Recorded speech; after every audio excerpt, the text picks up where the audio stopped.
ano na pong gagawin natin ngayon, Mom? I need to find a job right away. Pero mahihirapan ako hanggat nakatali ako sa pag-aalaga sa daddy mo. What do you mean? I have to let go of your dad. Hindi ko na siya kayang alagaan. Kailangan ko na siyang dalhin sa nursing home. What? No way! I'm not okay with that! Well, I'm not asking for your permission. I'm just letting you know.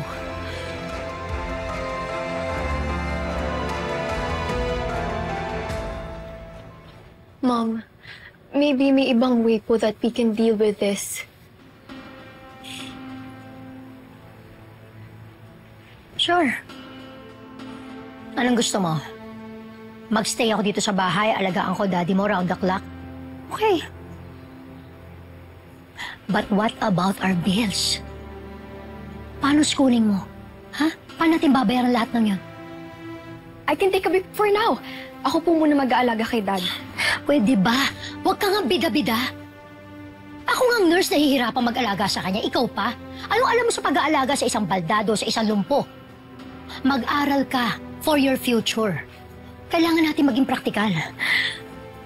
Bukas, kakausapin ko si Mr. and Mrs. Wilson para tulungan tayo sa expenses sa nursing home. Mom, alam po ba ito ni Dad? Paano kung hindi po siya pumayag?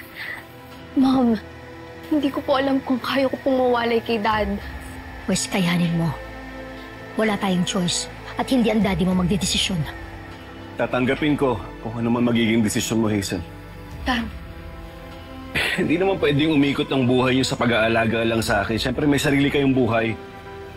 Ayoko din naman maging pabigat sa inyo. Mas mabuti na nga siguro yun na sa nursing home na lang muna ako.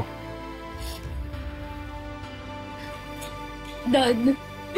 Dad, ayoko po. Ayoko po. Hindi po ako papayag, Dad. Dad.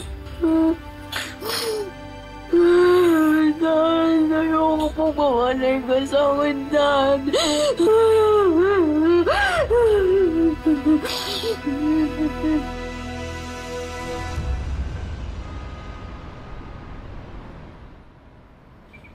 The space is really for her than for me. Malinaw naman sa akin, anak, na mahal at gusto kong pakasalan ng nanay niyo. Dapat lang maging malinaw sa kanya kung talaga bang mahal niya ako at gusto niya akong pakasalan. Dito nakikiusap ako sa inyo. Sana naman huwag yung sukuan si nanay. Hindi ko siya susukuan. Pero paano kung siya ang una sumuko? Paano mo paglalaban ng isang taong ayaw ka na maipaglaban?